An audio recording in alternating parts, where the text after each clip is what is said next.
नीट परीक्षा पेपर फुटीच्या व पेट्रोल व डिझेल गॅस दरवाढीच्या निषेधार्थ काँग्रेसतर्फे टॉवर चौकात निदर्शनं करण्यात आली। नीट पेपर दोषींवर कठोरात कठोर कारवाई करण्यात यावी, तसेच राज्यात पेट्रोल व डिझेल दरवाढ झाली असून नागरिकांना ठिकठिकाणी पेट्रोल व डिझेलसाठी तासनतास रांगेमध्ये उभे राहावं लागत असल्यामुळे मोठ्या टंचाईचा सामना सर्वसामान्य नागरिकांना करावा लागत आहे। केंद्र सरकार व राज्य सरकारने याबाबतीत ठोस पावलं उचलावी या विविध मागण्यांसाठी यावेळी काँग्रेसतर्फे निदर्शनं करण्यात आली। जळगाव शहरातील टॉवर चौकात हे आंदोलन करण्यात आले असून 21 जून रोजी नीटची परीक्षा होणार असून विद्यार्थ्यांना लागणारे प्रवास भाडे हे तत्काळ रद्द करण्यात यावे अशा विविध मागण्यांसाठी यावेळी काँग्रेसतर्फे जळगाव शहरातील टॉवर चौक येथे आंदोलन करण्यात आले। या प्रसंगी काँग्रेसचे महानगराध्यक्ष जमील शेख, काँग्रेसचे ग्रामीण जिल्हाध्यक्ष महेश पाटील, काँग्रेसचे प्रभारी अभिलाष तायडे यांच्यासह पदाधिकाऱ्यांची यावेळी उपस्थिती होती।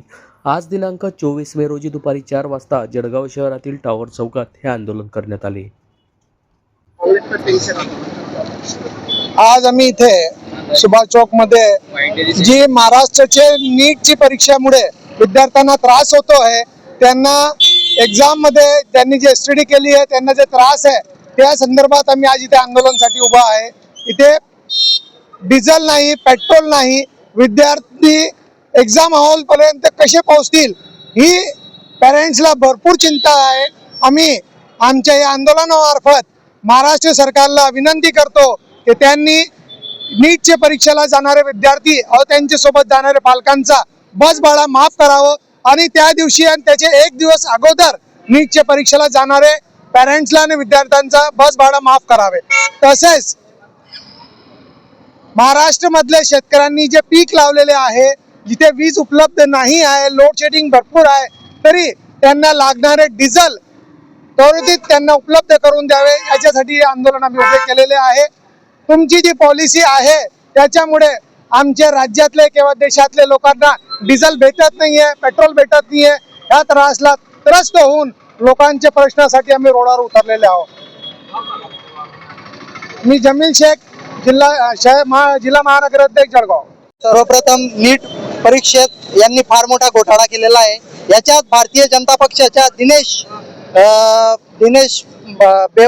बेवाल म्हणून एक राजस्थानच्या भारतीय जनता पक्षाचा कार्यकर्ता आहे, तो याच्यात सामील आहे, त्याचा भाऊ याच्यात सामील आहे आणि या सर्वांनी नीटची परीक्षेच्या घोळ करून विद्यार्थ्यांची फीसचे पैसे वाया घालवले। आता पुन्हा ती परीक्षा त्या ठिकाणी घेण्यात येणार 21 जूनला। आमची पहिली मागणी आहे की नीटच्या विद्यार्थ्यांच्या सोबत त्यांचे आई वडील देखील परीक्षा द्यायला जाणार आहेत, तर त्या परीक्षेच्या सेंटरवर जाण्यासाठी त्यांचे बसचे भाडे माफ हे सरकारकडून केलं गेलं पाहिजे। त्या विद्यार्थ्यांच्या महाराष्ट्रात संपूर्ण महाराष्ट्रात सरकारने त्यांचे भाडे दिले पाहिजे। आज आपण बघतोय पेट्रोल, डिझेल आणि गॅसची टंचाई भासते। शेतकरी आज जमीन तयार करतोय, आपला शेतकऱ्याला डिझेल मिळत नाहीये आणि याला सर्वस्वी सरकार जबाबदार आहे। $140 प्रति barrel crude oil Manmohan Singh सरकारच्या काळात मिळत होतं, तरी सुद्धा आपल्याला पेट्रोलचे भाव 70 रुपयाच्या वरती जात नव्हते। परंतु आज एवढ्या युद्धाच्या परिस्थितीत सुद्धा $118 प्रति बॅरल $118 प्रति बॅरल हे क्रूड ऑइलचे रेट असताना सुद्धा सरकार भाव कमी करायला तयार नाही। रोजचे 90 पैसे वाढवते, 1 रुपया वाढवते, 3 रुपये वाढवते, अशा पद्धतीने महागाई वाढवून टाकलेली आहे सरकारने। शेतकऱ्यांचे नुकसान होत आहे, युवकांचे नुकसान होत आहे, युवकांना झुरळ म्हणण्यात येत आहे। आज सर्वस्व बेजबाबदारीचे कारण हे सरकार आहे आणि प्रधानमंत्री या देशाला संकटात झोकून काय करताय, तर जॉर्जिया मेलोनी इटलीच्या पंतप्रधान यांना मेलोडी चॉकलेट देत आहे आणि आमच्या युवकांची, शेतकऱ्यांची आणि या देशातल्या सर्व नागरिकांची थट्टा त्यांनी उडवलेली आहे। तर नीटच्या विद्यार्थ्यांना न्याय मिळवण्यासाठी, शेतकऱ्यांना न्याय मिळवण्यासाठी, युवकांना, महिलांना न्याय मिळवण्यासाठी आम्ही हे आंदोलन या ठिकाणी करतोय। मी महेश दगडू पाटील, जळगाव जिल्हा ग्रामीण युवक जिल्हाध्यक्ष।